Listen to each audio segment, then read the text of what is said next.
So we started with the Ravens review. We're going to do Cleveland now. And now we're going to go in the draft order. So next we're going to go for Giants. Then we're going to go for Colts. Then we're going to go for Texans. And even if their team doesn't have a pick, it'd be wherever it would be if they had their pick. So we're starting with the Browns. And oh my god. 0-16. It's really tough to do. It's harder to do that than go 16-0. But anyways, the Browns joined history along with the 2008 Lions. And they ranked 32nd in points, where they're averaging 14.6 points per game. 14.6 points per game. So they're averaging about 2 touchdowns a game. 309 yards per game. That ranks them at 24th. 22nd in passing yards of 200. And 18th in rushing yards of 107.1. So, I mean, there's a lot that went wrong with Cleveland this season. Their offense wasn't there at all. Honestly, I think their defense isn't too terrible. Joe Schobert, or Schobert, however you say his name, he had a really good year. So let's look at this. I'm going to start with him because I think he's the MVP of the Browns this season. 140. Whoa, okay. Okay, something just fell. 144 combined tackles, 3 sacks, 3 fumbles forced. That's pretty nice. 144 combined tackles. I think that ranks first or second. Actually, I think he's tied with the tackling title, which is pretty nice. I think he's one of the most underrated defensive players in the game. Let's go to offense. Deshaun Kaiser had a horrible rookie season, and I'll get into that in a minute. Yeah, oh my. 2,894 passing yards with a 53.6 completion rating. So he's completing about half his passes. Even my man Blake Bortles right here completes more than that.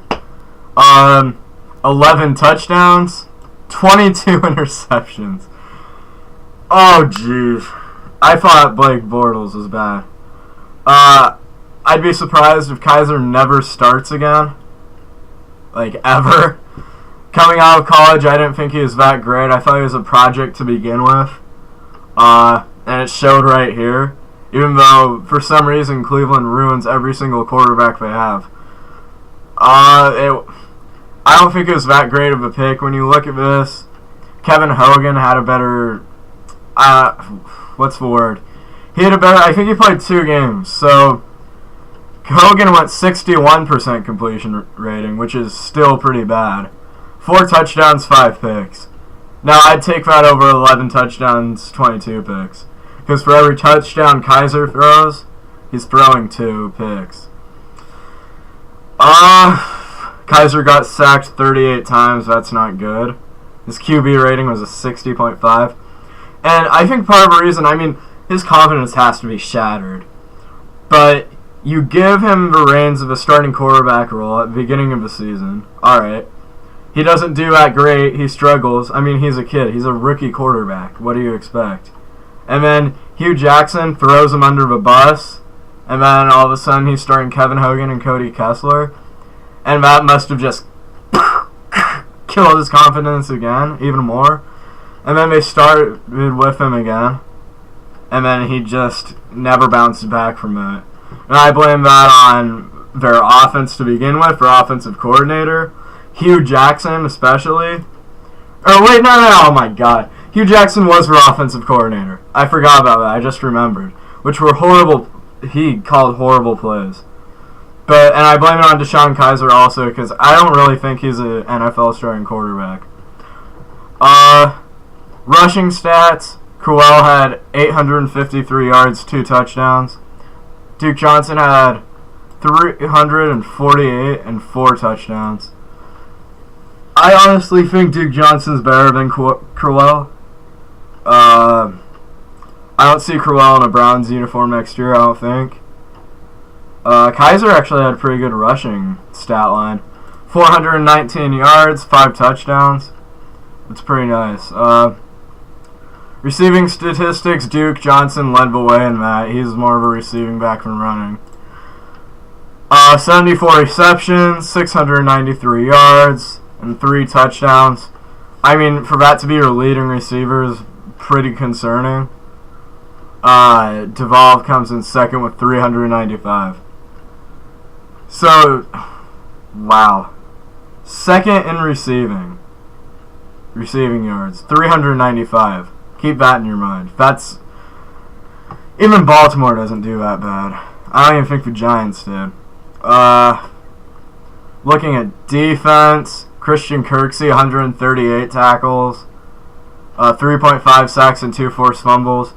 Kirksey's really good also. I think he's another underrated Browns player. But, I mean, middle linebacker core I think is pretty set for the future. Where's Jamie Collins? Okay. 31 tackles, 1 sack and 1 forced fumble. That's not very good. But I think Collins is still pretty good. Because I don't know, was he hurt this year? I actually have no clue if he was hurt this year. McCourty had 2 forced fumbles, and he sort of burst onto the scene when the Titans cut him, and then the Browns picked him up, which I thought would have just ended his career. He'd be out of the league pretty soon.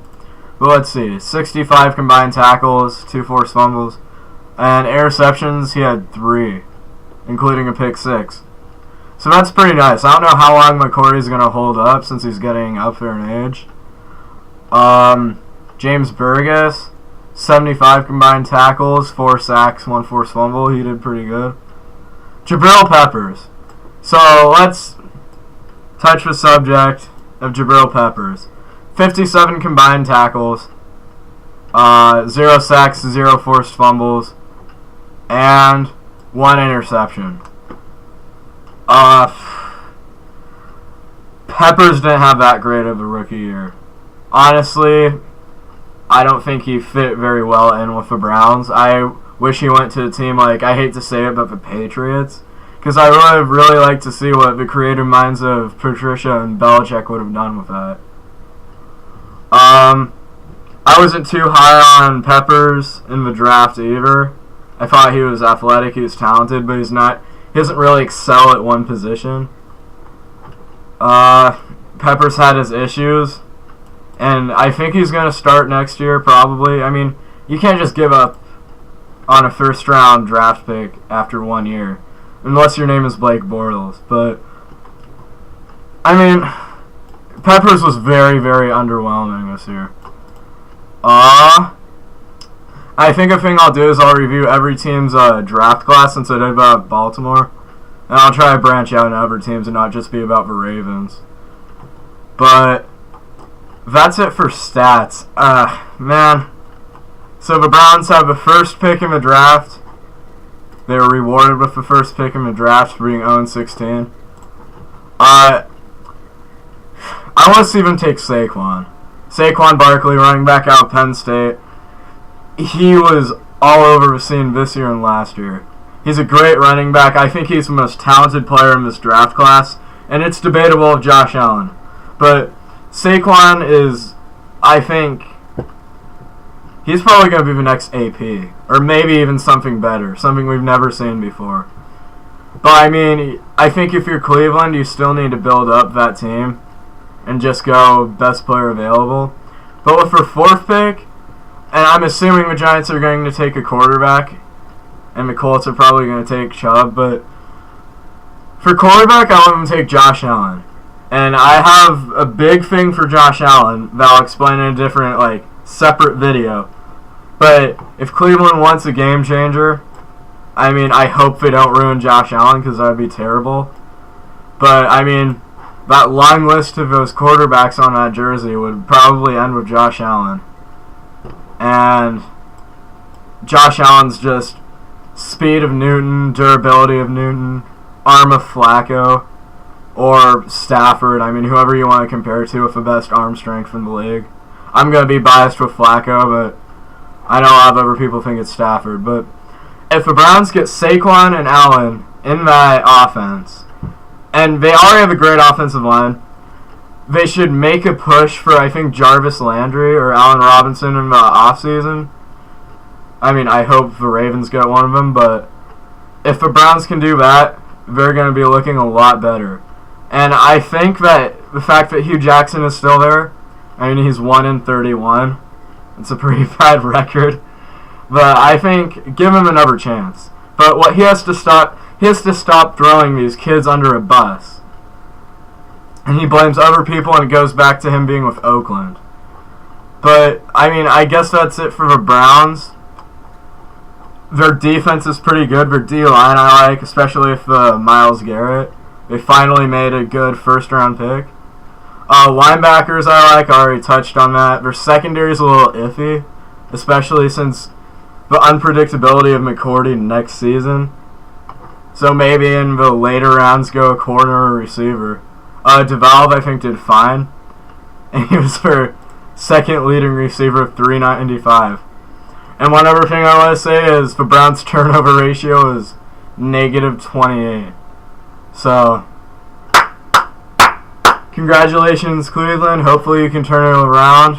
Hopefully not turn it around enough to beat the Ravens. But that's it for this episode. Blake Bortles is up now. Loser of the week.